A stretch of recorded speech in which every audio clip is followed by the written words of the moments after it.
আমার বাসায় তো ছোট থেকে বড় সবাই এই কাবাবটা খুব পছন্দ করে। আসসালামু আলাইকুম, আমি শিল্পীস কুকিং অ্যান্ড ব্লগ থেকে সবাইকে স্বাগত জানাই।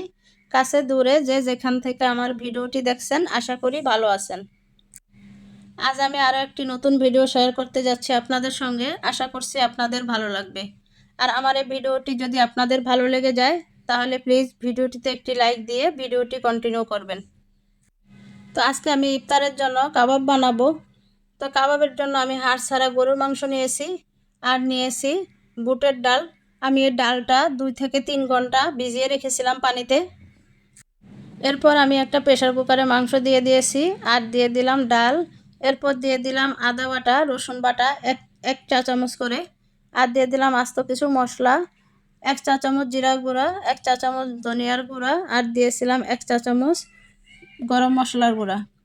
এরপর দিয়েছি 1 চা চামচ হলুদের গুঁড়া, 1 চা চামচ মরিচের গুঁড়া, স্বাদ মতো লবণ, হাফ কাপের মতো পেঁয়াজ কুচি দিয়ে আর তেল দিয়ে মাখিয়ে আমি মাংসটাকে খুব ভালোভাবে মাখিয়ে এখন প্রেসার কুকারে বসিয়ে দিব।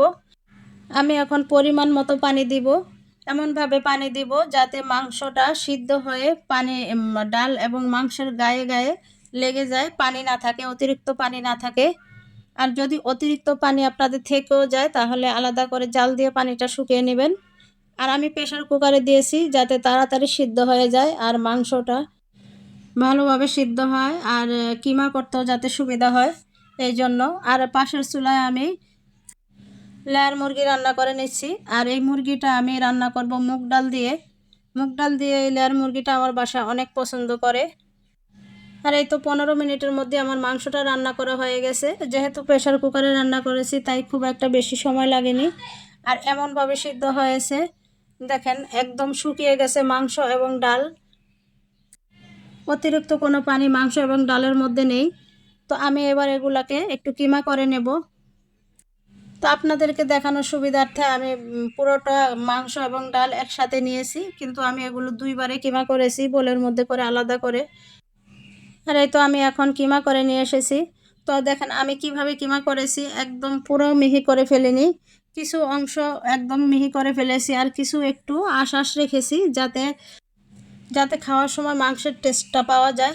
বিশেষ করে এভাবে করলে বাচ্চারা বেশি পছন্দ করে, যেহেতু বাচ্চারা মাছের চেয়ে মাংসটা বেশি পছন্দ করে।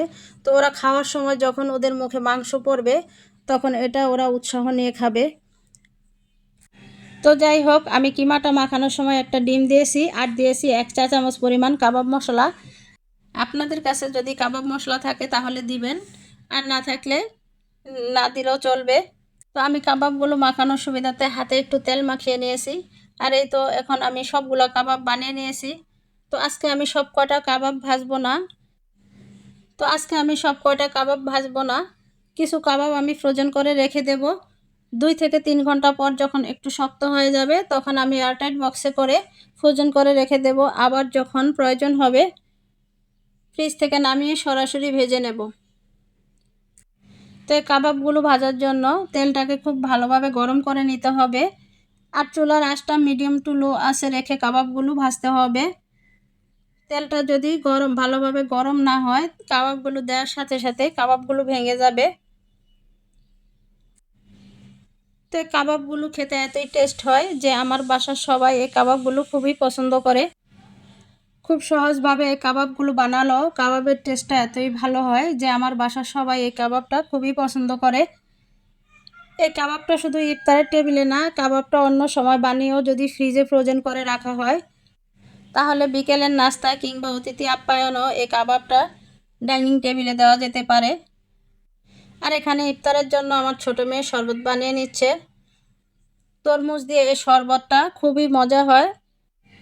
আমার বাসার শরবত, লাচ্ছি বা কফি এগুলো আমার ছোটো মেয়েই বানায়, কারণ ও এগুলো খুব ভালো বানায়। আর এখানে আমি ছোলাটা ভেজে নিচ্ছি। আর এই ছোলাটা আমার ফ্রোজেন করা, রোজার শুরুতেই দেখেছেন যে আমি অনেক ইফতার বানিয়ে ফ্রোজেন করে রেখেছি। আর এখানে আমি বেগুনির জন্য একটা ব্যাটার রেডি করে নিচ্ছি। আমার এক মিষ্টি আপুর রিকোয়েস্ট ছিল আমি বাসায় যেভাবে বেগুনি বানাই ওই রেসিপিটা যাতে আপুর সাথে শেয়ার করি। তো আপুর জন্য আজকে আমি বেগুনির এই রেসিপিটা শেয়ার করছি। তো শুরুতে আমি এখানে 3 চামচ বেসন নিয়েছি, সেম চামচ দিয়ে 1 চামচ চালের গুঁড়া নিয়েছি, আর দিয়েছি স্বাদ মতো লবণ, আর দিয়েছি 1 চা চামচ পরিমাণ চাট মশলা। আর আমার এই বেসনে আগে থেকেই সব মশলা দেওয়া ছিল, তাই এখন আর আমি কোনো রকম মশলা ব্যবহার করিনি, মশলা দিতে হয়নি।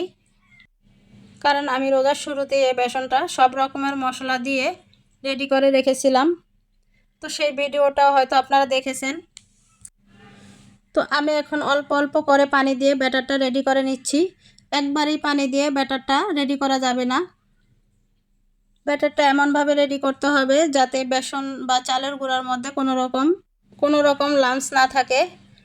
তো আমি এটা শুকনো অবস্থাতেই দেখেছেন চালের গুঁড়া এবং বেসনটাকে চামচ দিয়ে খুব ভালোভাবে মিশিয়ে নিয়েছি। এটা আপনারা চাইলে চালনি দিয়ে চেলেও নিতে পারেন, এতে করে ব্যাটারটা খুব স্মুথ হয়। আর তখন বেগুনি বা আলুর চপ যেটাই ভাজা হোক এই ব্যাটারে চুবিয়ে খুব ভালো হয়। আর এখানে আমি বেগুনির জন্য বেগুন কেটে নিয়েছি। তো আমি বেগুনগুলো একটু মোটা করেই নিয়েছি, কারণ আমার কাছে মনে হয় যখন বেগুনি খাওয়া হয় বেগুনটা একটু মুখে পড়লে ভালো লাগে। বেগুনটা বেশি পাতলা করে ফেললে মনে হয় যেন খাওয়ার সময় শুধু বেসনটাই মুখে পড়ে, তাই আমি একটু মোটা করে নিয়েছি। আর এই পর্যায়ে আমি খুবই সামান্য পরিমাণ বেকিং পাউডার, এই বেসনটা গুলিয়ে আমি 10 মিনিটের জন্য এভাবে রেখে দিয়েছিলাম।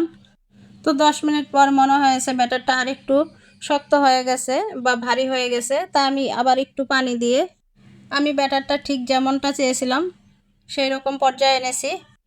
এখন আমি বেগুনিগুলো ভেজে নিচ্ছি। বেগুনি ভাজার জন্য তেলটাকে খুব ভালোভাবে গরম করে নিতে হবে। আর চুলার আঁচটা মিডিয়াম টু লো হিটে থাকতে হবে। চুলার আঁচটা একবারে কমিয়ে দেওয়া যাবে না। আর তেলটা যদি ভালোভাবে গরম না হয় তাহলে বেগুনিগুলো ভালোভাবে ফুলবে না। তো প্রতিদিনের মতোই রিকোয়েস্ট করছি, আমার ভিডিওটির কোনো অংশ যদি আপনাদের ভালো লেগে যায় তাহলে প্লিজ ভিডিওটিতে একটি লাইক দিয়ে দিবেন। আর আপনি যদি আজই আমার চ্যানেলে নতুন ভিজিট করে থাকেন তাহলে আমার চ্যানেলটি সাবস্ক্রাইব করে নিতে পারেন। আর আপনি যদি ভিডিওটি ফেসবুক থেকে দেখেন তাহলে পেজটি ফলো দিয়ে রাখতে পারেন। আর এই কাজটি যদি করে দিয়ে থাকেন তাহলে আপনাকে অসংখ্য ধন্যবাদ। তো বেগুনির এই ব্যাটারটা যদি আগে থেকে রেডি করে কিছুক্ষণ রেখে দেওয়া হয়, 20-30 মিনিট রেখে দেওয়া হয়, তাহলে বেগুনিগুলো আরও ফুলবে। আর বেগুনি ভাজার সময় বেসনের সাথে চালের গুঁড়োটা মেশালে বেগুনির টেস্টটা আরও ভালো হয়। আমি আমার বাসায় এভাবেই বেগুনি রেডি করি। বেগুনি বা আলুর চপ আমি বেসনের সাথে কিছুটা চালের গুঁড়া মিশিয়ে তারপরে রেডি করে নেই। তো যারা আমার প্রিভিয়াস ভিডিও দেখেছেন যে অনেক ইফতার বানিয়ে আমি ফ্রোজেন করে রেখেছি, আসলে ইফতার বানিয়ে ফ্রোজেন করে রাখলে রোজার মাসে অনেক সুবিধা হয়। কারণ রোজার মাসে বিকেলবেলা ইফতার বানানো অন্যান্য কাজ অনেক ঝামেলা থাকে। তো ফ্রোজেন করা ইফতারগুলো ভেজে নিতে খুব একটা সময় লাগে না, ফ্রিজ থেকে বের করে সরাসরি ভেজে নিলেই হয়। তবে সেক্ষেত্রে তেলটাকে খুব ভালোভাবে গরম করে চুলার আঁচটা কমিয়ে দিয়ে ভেজে নিতে হবে, কারণ এগুলো যেহেতু ডিপ ফ্রিজে থাকে এগুলোকে সময় নিয়ে ভাজতে হবে, নতুবা দেখা যাবে যে উপর থেকে কালার চলে এসেছে আর ভিতর থেকে কাঁচা থেকে যাবে। তো এখন যে আমি পটেটো নাগেটসগুলো ভাজছি এগুলোকে আমি কোনো রকম ডিমে চুবিয়ে বা বেসনে চুবিয়ে ভাজিনি, তারপরেও কত পারফেক্টভাবে এগুলো আমি ভেজে নিয়েছি, একটা নাগেটসও ভাঙিনি। আর এখন আমি আমার সেই ফ্রোজেন করা ডাল বাটা দিয়ে পেঁয়াজও ভেজে নিচ্ছি।